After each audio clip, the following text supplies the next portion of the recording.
Mutton ಎಂದು ನಂಬಿ ನೀವು ತಿನ್ನುತ್ತಿರುವ ಮಾಂಸ ನಿಜಕ್ಕೂ ಮಟನ್ ಆಗಿದೆಯಾ? ಈ ಪ್ರಶ್ನೆ ಇದೀಗ ಆಹಾರ ಪ್ರಿಯರಲ್ಲಿ ಆತಂಕ ಮೂಡಿಸಿದೆ. ಮಟನ್ ಹೆಸರಿನಲ್ಲಿ ಗ್ರಾಹಕರಿಗೆ ದನದ ಮಾಂಸ ನೀಡಲಾಗುತ್ತಿದೆ ಎಂಬ ಆರೋಪದ ಮೇಲೆ ಬೆಂಗಳೂರಿನ ಹೊರವಲಯದಲ್ಲಿರುವ ರೆಸ್ಟೋರೆಂಟ್ ಒಂದನ್ನು ಪೊಲೀಸರು ಸೀಸ್ ಮಾಡಿ ಇಬ್ಬರು ಮಾಲೀಕರನ್ನು ಬಂಧಿಸಿದ್ದಾರೆ. ಈ ಘಟನೆ ಗ್ರಾಹಕರಲ್ಲಿ ಭಾರೀ ಆಕ್ರೋಶಕ್ಕೆ ಕಾರಣವಾಗಿದೆ.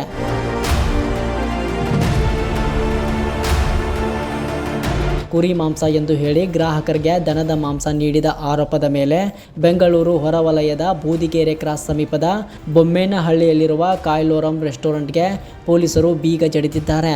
ಐಸಿರಿ ಹಬ್ ಆವರಣದಲ್ಲಿರುವ ಈ ರೆಸ್ಟೋರೆಂಟ್ ಕಳೆದ 1.5 ವರ್ಷಗಳಿಂದ ಕಾರ್ಯನಿರ್ವಹಿಸುತ್ತಿತ್ತು.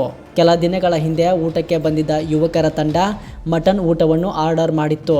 ಆದರೆ ಬಡಿಸಲಾದ ಮಾಂಸದ ಬಗ್ಗೆ ಅನುಮಾನಗೊಂಡ ಅವರು ಸಿಬ್ಬಂದಿಯನ್ನು ಪ್ರಶ್ನಿಸಿದ್ದಾರೆ.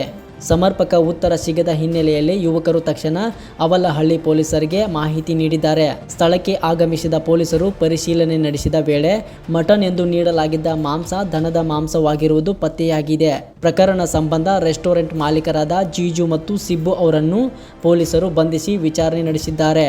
ತನಿಖೆ ವೇಳೆ ಆರೋಪಿಗಳು ಗ್ರಾಹಕರಿಗೆ ಬೀಫ್ ನೀಡಿರುವುದಾಗಿ ಒಪ್ಪಿಕೊಂಡಿದ್ದಾರೆ.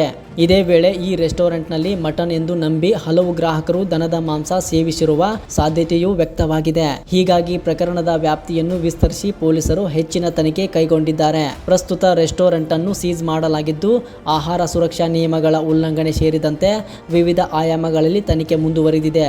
ಒಟ್ಟಾರೆ ಆಹಾರದ ಹೆಸರಿನಲ್ಲಿ ಗ್ರಾಹಕರಿಗೆ ತಪ್ಪು ಮಾಹಿತಿ ನೀಡಿ ಮೋಸ ಮಾಡಿರುವ ಗಂಭೀರ ಆರೋಪ ಇದೀಗ ಬೆಳಕಿಗೆ ಬಂದಿದೆ. ಈ ಘಟನೆ ಆಹಾರ ಸುರಕ್ಷತೆ ಮತ್ತು ಗುಣಮಟ್ಟದ ಮೇಲಿನ ಪ್ರಶ್ನೆಗಳನ್ನು ಮತ್ತೆ ಮುನ್ನೆಲೆಗೆ ತಂದಿದ್ದು, ಪ್ರಕರಣದ ಕುರಿತು ಪೊಲೀಸರು ಹೆಚ್ಚಿನ ತನಿಖೆ ನಡೆಸುತ್ತಿದ್ದಾರೆ.